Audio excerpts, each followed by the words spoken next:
आज मी मस्त अशी कुकरची पोपटी तयार करणार आहे. त्याच्यामध्ये तुम्ही अजून अंडी वगैरे ॲड करू शकता किंवा दुसरी मटार वगैरे पण ह्याच्यामध्ये घालू शकता. अशी खूप छान होते ही. आणि ती महामरूट घातल्यामुळे ह्याला चव स्मेलसुद्धा छान येतो. चला तर आता रेसिपीला सुरुवात करूया. पण रेसिपी आवडली तर लाईक कमेंट करायला विसरू नका. नमस्कार, मी पद्मजा. अलिबागची चवमध्ये तुमचं खूप खूप स्वागत. सध्या वालांच्या शेंगांचा सीझन चालू आहे आणि वालांच्या शेंगा आल्या की पोपटीची आठवण पडते. मग अशा वेळेला आपण पोपटी जिथे लावली जाते तिथे मोकळी जागा किंवा एखादा फार्म हाऊस अशा किंवा शेतावर अशी पोपटी लावली जाते. पण सगळ्यांना शक्य नाही मोकळ्या जागेत किंवा शेतावर किंवा फार्म हाऊसमध्ये पोपटी लावणं. तर शहरी भागात राहणाऱ्यांसाठी मोकळी जागा नसते, मग पोपटी कुठे लावणार अशा वेळेला. मग म्हणून मी कुकरमध्ये छान अशी पोपटी तयार करणार आहे. आणि ती कुकरमध्ये जरी तयार केली पोपटी तरी त्याची चव जी आपण बाहेर विस्तव पेटून जी तयार करतो त्याच पोपटीची चव ह्या कुकरमध्ये सुद्धा जी पोपटी लावलेली असते तिला तशीच लागते.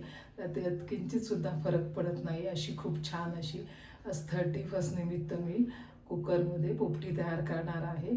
चला तर आता रेसिपीला सुरुवात करूया. तर इथे पोपटी तयार करणार आहे आणि ती कुकरमध्येच लावणार आहे. त्याच्यासाठी मी साहित्य घेतलेलं आहे. इथे वालाच्या शेंगा घेतलेल्या आहेत आणि त्या स्वच्छ धुवून त्याच्यामधलं पाणी कॉटनच्या कपड्यावर हांतरून ठेवायच्या शेंगा. सगळं असं पाणी निघून गेलेलं आहे. एकदम कोरड्या झालेल्या आहेत शेंगा. आणि शेंगा फ्रेश असल्या तर चव छान लागते. ह्या फ्रेश शेंगा आहेत. आणि चिकन घेतलेलं आहे अर्धा किलो. आणि ही महामरूट आहे, हिला महामरूट म्हणतात. ती शेतात वगैरे बांधावर सापडते आणि तिला वास छान येतो.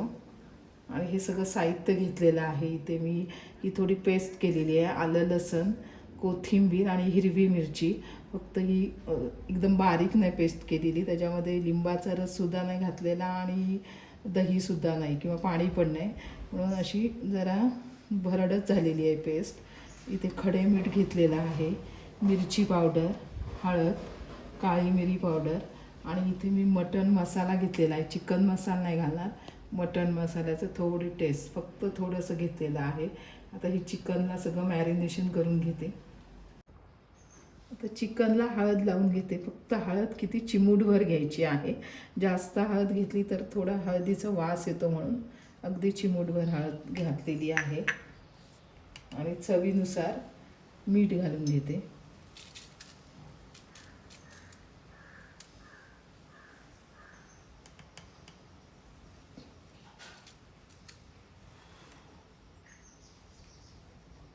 आणि ही आलं लसणाची पेस्ट घालून घ्यायची.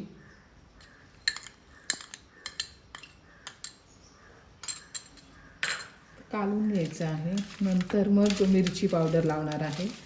हळद लावल्यानंतर लगेच मिरची पावडर लावून घ्यायची नाही.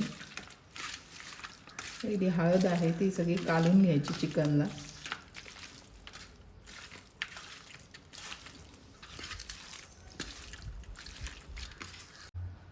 इथे मी 1 चमच मिरची पावडर घालून घेणार आहे.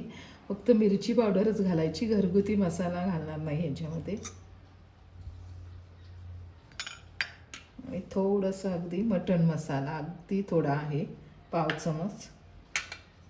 काळी मिरी पावडर ते मिक्स करून घेते.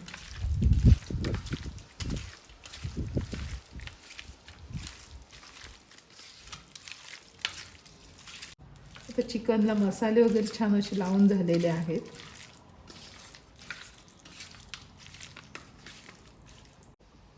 इथे चिकन गुंडाळण्यासाठी मी केळीची पानं घेतलेली आहेत. तर इथे मी कुकर घेतलेला आहे आणि ही महामरूटची जी पानं आहे ती थोडी खाली टाकून देणार आहे, कारण का जरा त्याचं वास छान येण्यासाठी पोपटीला म्हणून. आणि थोड्या शेंगा घालून घ्यायच्या.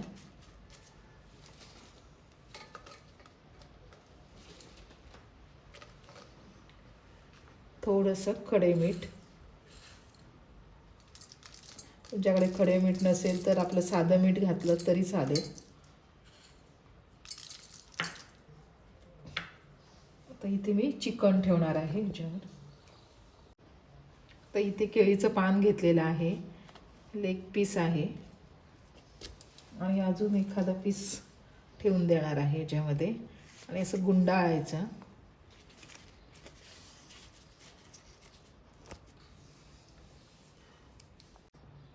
हे पान सुटू नये म्हणून जरा धागा बांधून घ्यायचा आहे.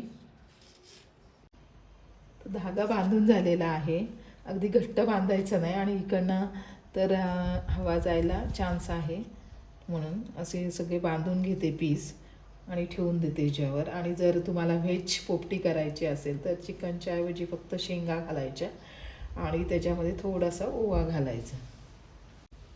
हे असे केळीच्या पानामध्ये चिकन गुंडाळून ठेवलेले आहेत. आता पुन्हा वरती शेंगा घालून घ्यायच्या आहेत आणि कुकरमध्ये काही एवढी जागा बसत नाही, मी 2 कुकर लावणार आहे.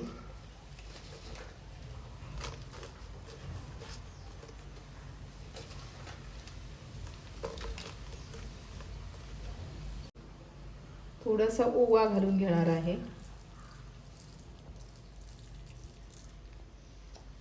आणि पुन्हा थोडं मीठ घालून घ्यायचं आहे.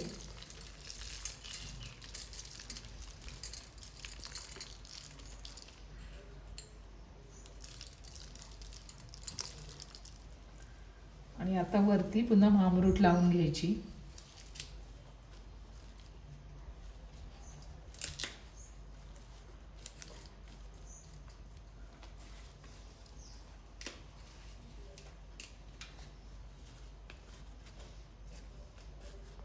मामरूट लावून झालेली आहे, झाकण लावून घेते. तर गॅसवर ठेवून देणार आहे आणि 2 शिट्ट्या होईपर्यंत ठेवून द्यायचं आहे कुकर. नंतर मग गॅस बंद करून घेणार आहे आणि गॅसचा फ्लेम मी फास्ट केलेला आहे. आणि तर राहिलेलं मटेरियल आहे ते मी दुसऱ्या कुकरमध्ये घालणार आहे. कुकरच्या 3 शिट्ट्या झालेल्या आहेत. आता मी गॅस बंद करून घेणार आहे आणि पोपटीचा वास अगदी घमघमाट सगळ्या परिसरात पसरलेला आहे, एवढी छान झालेली आहे. 3 शिट्ट्या झाल्यानंतर लगेच गॅस बंद करून घ्यायचा आणि वाफसुद्धा लगेच काढून घ्यायची आहे. वाफ काढलीच नाही तर पाणी सुटेल मग कुकरमध्ये. आता इथे दुसऱ्या कुकरच्या शिट्ट्या होतच आहे. आता मी गॅस बंद करून कुकर लगेच खाली उतरलेला आहे आणि लगेच वाफ काढून घेणार आहे. जर वाफ ठेवली तर मग ते पाणी सुटेल म्हणून लगेच वाफ काढून घ्यायची. मस्त कुकरमधली पोपटी तयार झालेली आहे. काढून घेणार आहे आणि सर्व करणार आहे. अशी मस्तपैकी तयार झालेली आहे.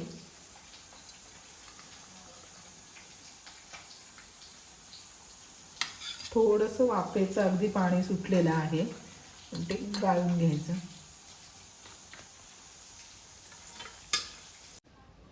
चविष्ट अशी कुकरची पोपटी तयार झालेली आहे. आपण जशी बाहेर लावतो त्या माठामध्ये शेंगा वगैरे खाली अशा थोड्या करपतात, त्यासुद्धा अशा कुकरमध्ये करपलेल्या आहेत आणि चिकनसुद्धा छान तयार झालेलं आहे. आणि ही पोपटी जशी बाहेर लावतो तशीच चवीला लागते, चवीमध्ये काही फरक पडत नाही. अशी मस्त छान अशी कुकरची पोपटी तयार झालेली आहे. तर ही कुकरची पोपटी तुम्हाला कशी वाटली हे कमेंट करायला विसरू नका. आणि चॅनलवर नवीन असाल तर नक्की चॅनलला सबस्क्राईब करा, त्याच्यामुळे मला अशाच नवनवीन रेसिपी करण्याची प्रेरणा मिळेल. धन्यवाद.